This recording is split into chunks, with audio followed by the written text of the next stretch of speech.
So robots are romantic in Gonnie's world. Oh. Man, Gonnie is down bad. Here though, ladies and gentlemen, once again, we're still waiting for the troubleshooting to complete. There is an emblem bug. We are getting information right now currently as to what the problem is. So, ladies and gentlemen, without further ado, I think we might See a remake. See a remake here for the first game. Because of the emblem bug, it's unfortunate, but again, we want fair play to be our #1 priority. It will always be our #1 priority. So BTR and Onic Esports will have to remake the game with the exact same drafts, and we're gonna jump into the game. Let's just jump to the land of dawn here once again to witness Game 1 between Begetron Alpha and as well as Onic Esports. I think it comes down to all ins. Onic Esports has an advantage, but if you're talking about distance management, kiting back and forth, I think Begetron Alpha has a bit of an edge due to the range that they have, and of course the AoE as well.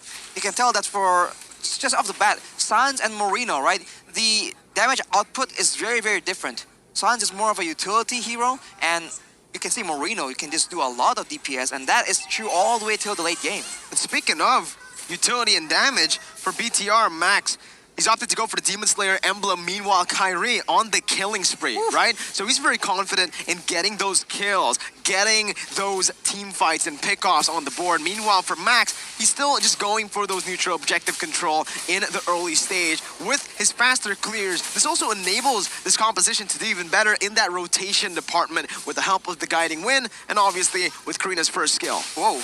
See here, Kyrie giving some action towards Sorizo. But man, no first blood in the first 2 minutes. No first blood just yet. Begetron Alpha picking up a slight gold lead due to the faster rotations. But Oh! look at that, just like that, they go in. Thorn Rose. Oh my God! Freaking Keyboy with the flicker action. 2 members deleted in the first 2 minutes. You can see Onic setting up yet another attack on towards Max, taking the jungles, and Max, he's behind on farm. Yeah, he's gonna back up there, right? Not really worth to risk his life for a little creep like that. But here you go, town prediction by Axe. It seems Omwawa stuck in match 1. But we'll have that fixed just very, very soon, ladies and gentlemen, as BTR are looking to go for the turtle contest. 2 minutes in, Onic Esports have the lead. You can see here Kyrie already setting this turtle up. Key and as well as Moreno though, opening up the map, giving up vision. It seems like Max will not be able to come there in time. I might be wrong. Retry #1 falls to the hands of Kyrie. Onic Esports, they will not have business. Only taking the neutral objective. Discipline play once again. Here it is, though. Their actual town prediction by Axe. Once again, I find myself in an Onic Esports sandwich with Papulong. Oh my god, Sorizo, 1 HP. Boost wasted the flicker already, so no more action top side as Sorizo is able to escape. Wow, Boots being aggressive. A bit uncharacteristic, but considering it's a Fredgen against a Paquito, that is a very impressive situation for Boots to find himself in. But right there, Onic will be pushing the tempo again and again, and ooh, this is scary stuff, man. They have a lot more burst damage, and that is the main problem here. Begetron will need to wait for a drawn-out, long 5v5 team fight to get an advantage, but look at that. Yeah, all charge connects, and see here he is in a bit of a pickle. He has no spells to burn, but also placed. Okay, Onic Esports anticipating the movements from the side of Begetron. But I do want to note that CW is actually farming 2 lanes, the mid and as well as the bot lane. Yeah, they don't want to be too aggressive here. Kyrie, though! Whoa! God, the calculations from Max, impeccable. Timing also so precise. Kyrie gets taken down. Yeah, good timing on the invade there. Knowing that Kyrie was low, Kyrie had to lose either his life or his orange buff. I guess with the backer coming in from the mid and top lane, maybe Onic Esports could have done better with that situation. But of course, Begetron Alpha, they move so fast, it don't leave a lot of time for you to try and consider your options. That's part of the reason why they've been so successful, right? They are aggressive, but they're also very decisive at the same time. But Boots here makes a play. Whoa, that's a lot of damage. That is a lot of damage, which perhaps Max is building leaning towards damage items, or is he going hybrid? Genius and then full defense. We'll have to see here. 5-minute check mark. But CW bot side seems Yeah, he's content with farming, but top side, take a look at this. The second neutral objective we'll see here. Will Max be able to somehow steal this one? Onic Esports, they are dominating the turtle pit, and Kyrie will pick it up. Alter placed. He is in a bit of a pickle, but in the backside, Sorizo deals a lot of damage onto his boots, force him to use the flicker. As Sans, low on mana, he needs to also back off. Oh man, yeah, Max was zoned away earlier, so there's no real contest for the side of Begetron Alpha, but they were able to push some damage onto Onic Esports right there. Still though, Onic Esports with full control on the turtle here in game number 1. The gold lead has been shifting back and forth, but at this point we can't really calculate it as a gold lead. Marky preemptively on that go away, trying to predict Kyrie's movement, but Kyrie would not go for that there.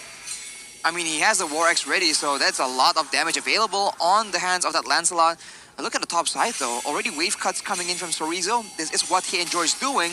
And in the bottom side, ooh, that's an aggressive play coming in from Onic Esports, but Begetron Alpha secures the litho instead.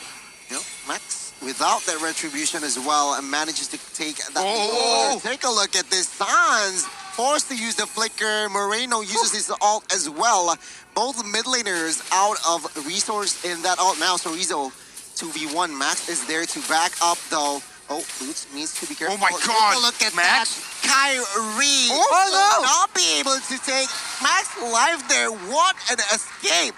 Man, this is an insane game already. 6 minutes in, it's still 1-2. But that doesn't mean there's no action. There's been action going on. It's just both of the teams aren't able to finish them off. Key.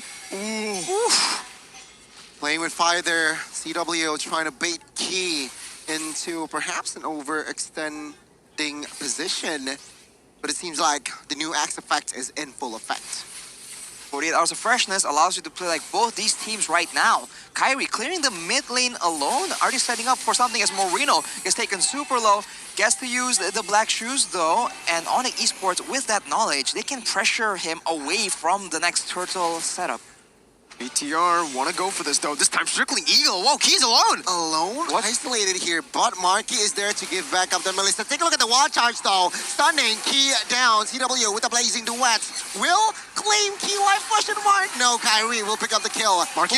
There's now Marky entering the battlefield. Ultimate disengaged was out of Onic Esports as they are eyeing that neutral objective. Take a look at the mid side here. Both X-Relator rotates and clear the waves as well. And we'll see here the final turtle. Who will grab it? Seems like Onic Esports are in no rush to grab that. Bottom side turret taken down by CW, doing what he's known for here.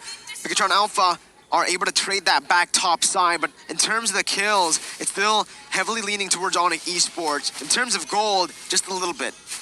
Yeah, it seems like now Onic Esports still within full control. 5 members though from the side of Begetron. Can Onic Esports spot this? Oh, concealed play by Keyboy. Blades CW. went immediately to the backside. Moreno with that black shoes gone. He gets taken down. And after that, Kyrie adds the neutral objective. Max with that building. Oh my God, Kyrie though will not be able to pick up the kill in the backside once again. Begetron, they want work. He gets taken down. Mid-turret falls, and my Begetron Alpha. What the heck happened? Clean by Onic Esports, 3-0, and they even pick up the turtle. Ora from Keyboy right here in front of the base, recalling. Man, this is Onic Esports, 8 minutes in with that power spike in the mid-game, instantly using it to capitalize and to get a gold lead building here. Wow, we talked a lot about Faramis and being able to actually set up for those dives with the Cult Altar. And that's exactly what Onic Esports does. They saw an opportunity, they took it, like you can do with the grab app and the promo for sure. But now Onic Esports wastes no time at all, making moves towards the top side. And Keyboy is able to zone everyone away because there's just so much follow-up behind it while charge. We take a look at the items right now. Keyboy goes for the Radiant Armor, knowing that one of the main threats right now is going to be Moreno and Max. But for the side of CW, you do see that he has his power spike, the Demon Hunter Sword, and the Golden Staff. So a lot of damage, especially to the tankier members. But Blazing Duet's going to be very difficult for Begetron Alpha to deal with because they don't have a lot of physical defense on the main carries. It seems like Sorizo will be targeted here. Sorizo trying to buy a lot of time. In the backside, though, Sans might be caught here. Sorizo doing his job, trying to clear as well, but Sorizo will not survive for long. Sans here baiting out the enemies. T-Boy again opening up vision. Nice barrier. Oh, no. Max is trapped. Oh! Down in the backside. Kyrie! Gets taken down. Wind of Nature pops. Marky popping everything he can, but it seems like they both survive. Absolutely brutal from Onic Esports, tearing Begetron Alpha apart one by one. And this is all because of the forced errors that they are able to set up early on. 4,000 gold lead now built up for Onic Esports. This is usually how they take games with that snowball. They never let go of that grasp. And currently, Begetron are going to have to hope for a very, very good team fight to at least turn it around. The zoning from Keyboy is so good as well. You can see that Begetron Alpha, they can't get a foothold when it comes to contesting any kind of objective. Ow. And Keyboy, it takes away the purple buff. Max uses his red 3. Yeah, he missed the red tree there. Miscalculations here on the stage. But Onic Esports now is going from bad to worse for Begetron Alpha. And Onic Esports are absolutely outclassing BTR in game 1. They have all the tools necessary and they are playing still very aggressively. Keyboy mainly is just a big problem, but Kyrie here barely gets caught out. But now Boots is alone, 1v3. 1v3 as Kyrie looks for the blood. And take a look at Boots buying enough time So tanky. for Kyrie to perhaps find a kill. Take a look at the Thorn Rose. Fish. Ooh, Kyrie! Now take a look at this. It's just an all-out war. 2v4 there, bot side for the longest time. 7,000 gold lead. Marky, though, has the DHS. Perhaps Keyboy now, when opening maps, he needs to still be careful. Way too clean with it, man. Kyrie there, absolutely just styling on BTR. With the First Lord, they might actually be able to crack this base right now, but they're just using it to actually pop those passes. But Onic Esports are looking for it. Oh my god, Blazing Duet to the backside. He just Oh my the lead. God. Marky as well, one by one. 4 members gone. Sorizo, the last man standing, trying to do what he can here. Not for long, as Onic Esports finish the game in the 11th minute. 1-0 to the yellow.